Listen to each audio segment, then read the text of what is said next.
सीआरडीएवी school में हुए वार्षिक पारितोषिक वितरण समारोह में पूर्व छात्रा अमीषा बटेजा को डॉक्टर बनने पर स्कूल प्रबंधन ने किया सम्मानित। पूर्व छात्रा अमीषा बटेजा ने बताया कि वह नर्सरी से 12वीं कक्षा तक सीआरडीएवी स्कूल में ही पढ़ाई की है। डॉक्टर अमीषा बटेजा ने बताया कि मेरे शिक्षकों ने उस समय मुझे मेहनत करने के लिए अभिप्रेरित किया था, उसका परिणाम आज यह है। स्कूल प्राचार्य कमल मेहता ने इस अवसर पर कहा कि सीआरडीएवी परिवार हर बच्चे को आगे ले जाने की सोच रखता है।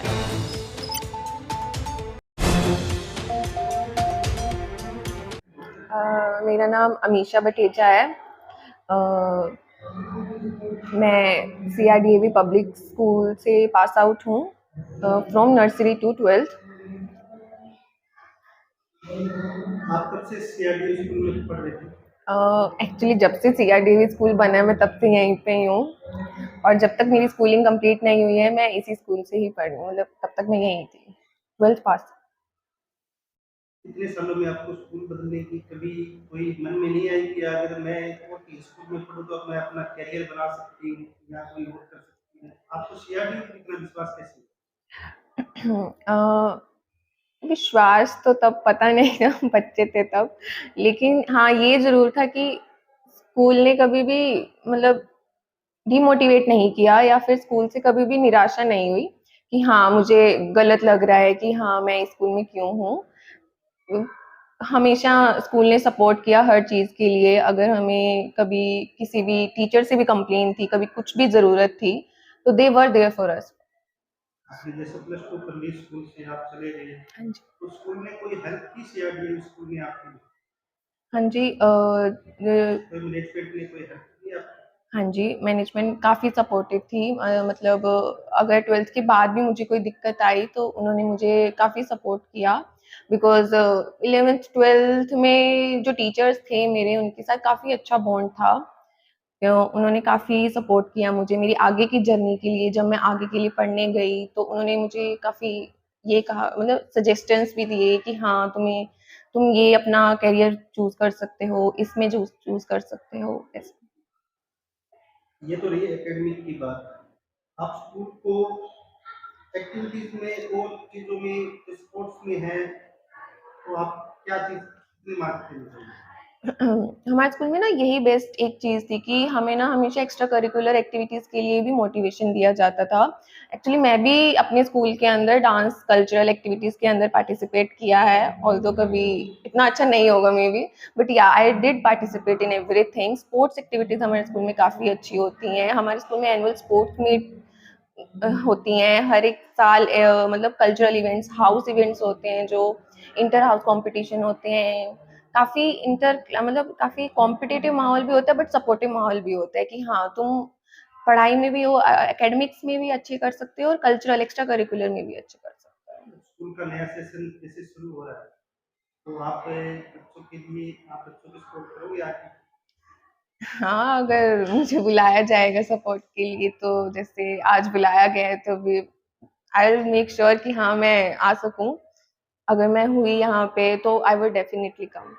स्कूल मैनेजमेंट की साथ साथ अगर आपकी बात करें पेरेंट्स की, माता पिता की, उनका कितना प्रभाव है आपकी जो कार्यशैली रही है, पढ़ाई हुई है, उनके बारे में आप क्या सोचते हैं? बच्चे जब आगे पढ़ने जाते हैं, जब स्कूल से चले जाते हैं, घर से चले जाते हैं, तो मेनली मतलब कोई आपके आसपास नहीं होता है, but my parents were there for me at every step. Like मैंने अगर नीट में, अगर मेरा मतलब जो टेस्ट होते थे कोचिंग के अंदर, अगर वहाँ पे कम स्कोर भी आते तो उन्होंने मुझे कभी डिमोटिवेट नहीं किया कि हाँ नहीं होगा, या फिर कि क्यों नहीं किया, या फिर ये नहीं। उन्होंने दे वर लाइक कि हाँ कोई बात नहीं, नेक्स्ट टेस्ट में अच्छे मार्क्स आ जाएंगे, तू अपना पढ़ ले।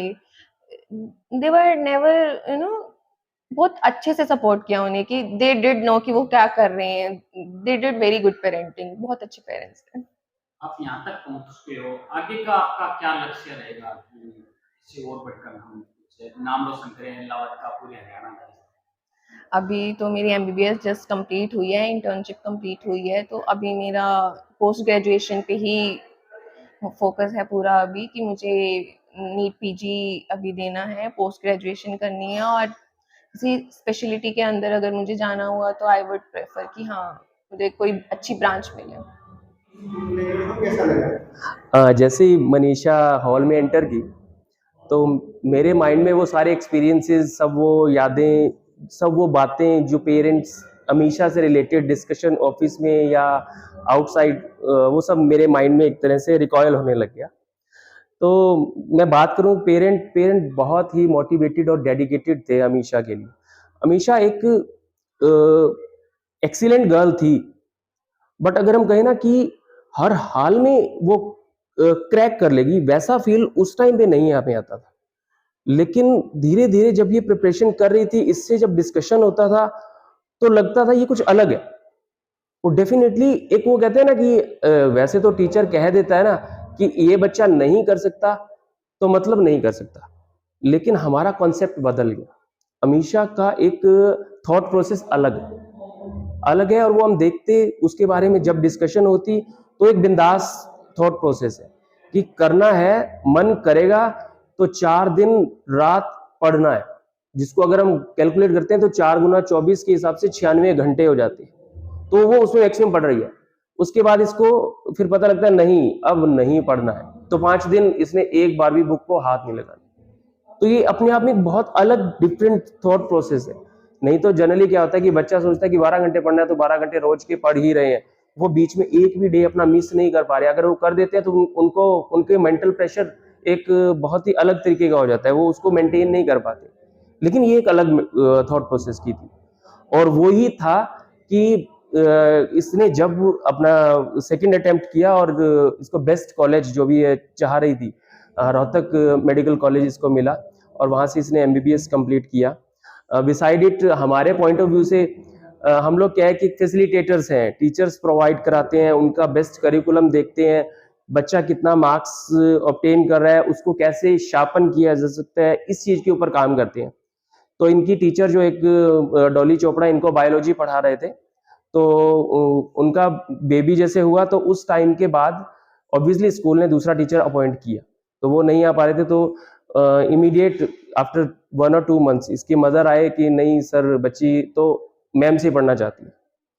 तो हमने मैम से बात की, तो उन्होंने अपने बच्चे के साथ अमीशा को पढ़ाया after second, third, fourth month में। वो सिनेरियो थोड़ा सा मेरे माइंड में अभी याद आ रहा है कि कैसे वो सिस्टम एक चल रहा है और कैसे अमीशा पढ़ रही है। एक घरेलू सा एनवायरनमेंट बना हुआ था और सब चीजें, जब 2 घंटे की पढ़ाई में शायद 1.25 घंटा 1.5 घंटा जितना भी पढ़ा जा रहा है, एक ऐसा था कि जरूरत पड़ रही है तो हर मिनट वो चीजें सॉल्व हो पा रही है। तो कहीं ना कहीं अमीशा की जो डेडिकेशन है और एक डिफरेंट थॉट प्रोसेस है, मैं चाहूंगा कि बच्चे इससे सीखें। आज के टाइम में क्या है कि बच्चे ये सोचते हैं कि नहीं हमने करना है, तो पागलों की तरह उसके पीछे हो जाते हैं। नहीं, जब थोड़ा सा एंजॉय करने का टाइम है तो सिर्फ आप एंजॉय करें, जब पढ़ने की बात आती है तो डेडिकेट होकर पढ़ाई करें। तो ये बात अमीशा के अंदर शायद दूसरे बच्चों से बहुत ज्यादा अलग है, और यही मैसेज मैं बच्चों को, दूसरों को देना चाहेंगे, यही बात अमीशा से सीखें। Thank you.